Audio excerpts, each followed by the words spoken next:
Katara blue मस्जिद में आपका स्वागत है। चाहे आप एक आगंतुक हो या इस्लाम के बारे में उत्सुक कोई व्यक्ति, हम आपको यहाँ पाकर प्रसन्न हैं। आइए मस्जिद की वास्तुकला की खोज करके अपना दौरा शुरू करें। जैसा कि आप देख सकते हैं, मस्जिद की वास्तुकला पारंपरिक इस्लामी डिजाइन और स्थानीय प्रभावों के मिश्रण को दर्शाती है। एक तुर्की महिला वास्तुकार ज़ैनब फादिल ओलू ने इस अनूठी मस्जिद में तुर्क, अरबी और फारसी डिजाइनों को जोड़ा है। इस्तांबुल में डोलमा बाची पैलेस में झूमर, सुलेख, लकड़ी का काम, सना हुआ ग्लास और छत और गुंबदों पर डिजाइन सभी हस्तनिर्मित और तैयार किए गए हैं। 2009 में बनी इस मस्जिद का निर्माण 2010 में हुआ था। अब आइए मस्जिद की संस्कृति के बारे में जानें। आप देख सकते हैं कि सर्वशक्तिमान अल्लाह की कोई तस्वीर या मूर्ति नहीं है, क्योंकि किसी ने कभी उसे नहीं देखा है। वह हमारी कल्पना से परे है। सर्वशक्तिमान के समान कुछ भी नहीं है। प्रार्थना कक्ष केंद्रीय स्थान है, जहां मुसलमान अपनी 5 दैनिक प्रार्थनाओं के लिए इकट्ठा होते हैं।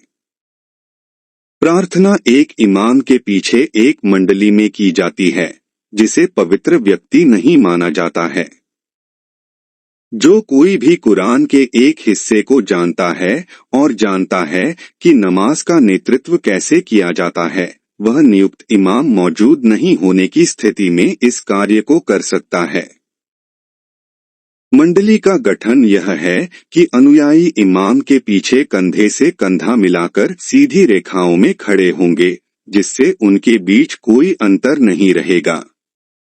यह दर्शाता है कि हम सभी सर्वशक्तिमान अल्लाह की नजर में बराबर हैं।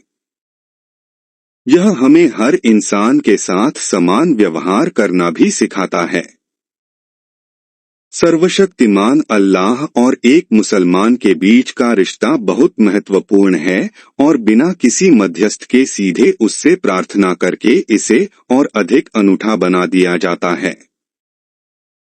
प्रार्थना आंतरिक शांति लाती है, जो शांति और खुशी की ओर ले जाती है। मुसलमान 5 दैनिक प्रार्थनाएं करते हैं। प्रत्येक प्रार्थना की अलग अलग संख्या में इकाइयां होती हैं। 3 पद हैं जो एक प्रार्थना में कई इकाइयों के रूप में कई बार दोहराए जाते हैं। इस्लामिक संस्कृति में शुक्रवार का विशेष महत्व है। इस दिन दूसरी प्रार्थना के दौरान नियमित 4 इकाइयों को 2 तक छोटा कर दिया जाता है और इमाम द्वारा एक उपदेश दिया जाता है।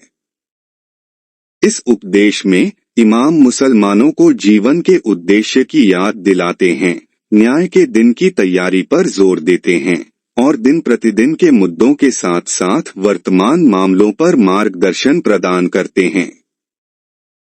उपदेश एक आध्यात्मिक और शैक्षिक प्रवचन के रूप में कार्य करता है, इस्लामी सिद्धांतों की गहरी समझ को बढ़ावा देता है और जीवन के व्यक्तिगत और सामाजिक दोनों पहलुओं में प्रतिबिंब और सुधार को प्रोत्साहित करता है। प्रार्थना करते समय मुसलमान मक्का में एक घनाकार इमारत काबा की ओर मुंह करते हैं। यह ध्यान रखना महत्वपूर्ण है कि हम इमारत की पूजा नहीं करते हैं। यह एक दिशा के रूप में कार्य करता है, एकता का प्रतीक है और सर्वशक्तिमान अल्लाह की एकता। हर प्रार्थना से पहले एक व्यक्ति प्रार्थना के लिए एक कॉल देता है। यह न केवल प्रार्थना का आह्वान है, बल्कि यह हमारे विश्वास की याद दिलाता और घोषणा भी है।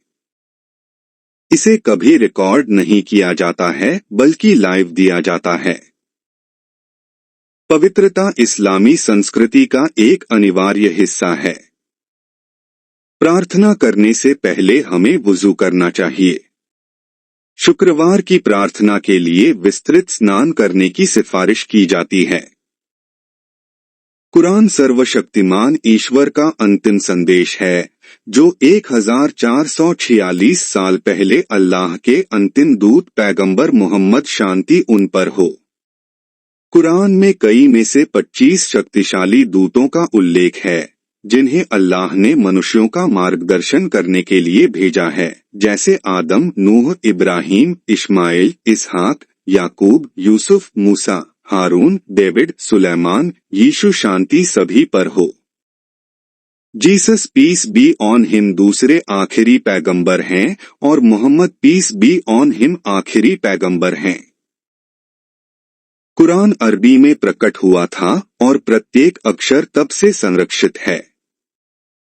कुरान के कोई नए या अलग संस्करण नहीं हैं। लगभग 2 अरब मुसलमान हैं। उनमें से 90% गैर अरब हैं, हालांकि वे सभी अरबी में कुरान पढ़ते हैं। 100 करोड़ से अधिक मुसलमानों, महिलाओं, पुरुषों, बच्चों, बूढ़े, युवाओं ने 600 पृष्ठों की पूरी किताब को कंठस्थ कर लिया है। यह इसे संरक्षित करने का एक शानदार तरीका है। कुरान में पिछली सभी पुस्तकों का मूल संदेश भी शामिल है। इस प्रकार कुरान का पालन करने का अर्थ है तोरा, बाइबल और सर्वशक्तिमान अल्लाह के अन्य सभी शास्त्रों का पालन करना। क्या आप जानते हैं कि पहला शब्द क्या था जो पैगंबर मोहम्मद शांति पर प्रकट हुआ था? पढ़ना। तुम्हारे रब के नाम से जिसने पैदा किया जो कुछ भी अस्तित्व में है, उसने मनुष्य को खून के थक्के से पैदा किया। यह सत्य की खोज के महत्व को दर्शाता है। सर्वशक्तिमान अल्लाह ने मानवता को उसके वास्तविक स्वरूप के बारे में बताने और प्रत्येक व्यक्ति के मौलिक अधिकारों की रक्षा करने के लिए पूरे इतिहास में भविष्यद्वक्ताओं और दूतों को कृपापूर्वक भेजा है। इन अधिकारों में धर्म, बुद्धि, वंश, धन और जीवन की सुरक्षा शामिल है।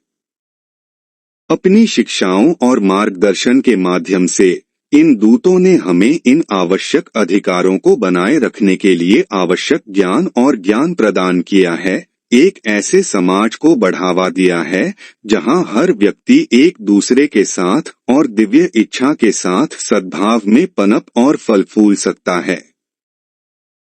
मोहम्मद शांति उस पर हो अंतिम दूत है। मुसलमान सभी 1,25,000 नबियों और दूतों को मानते हैं और प्यार करते हैं।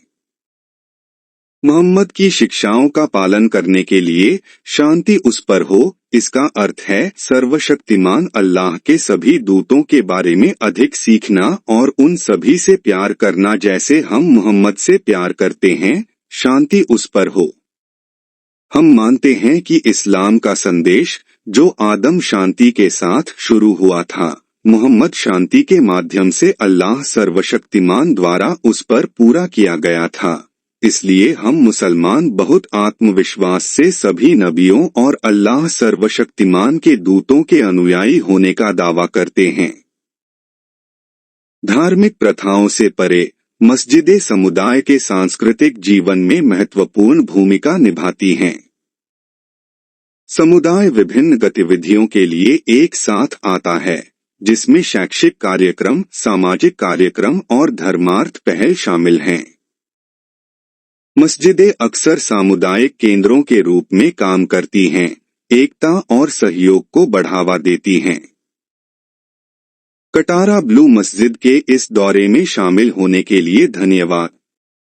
हमें उम्मीद है कि इस अनुभव ने आपको इस्लाम की समृद्ध सांस्कृतिक और धार्मिक विरासत में दिलचस्प अंतर्दृष्टि प्रदान की है।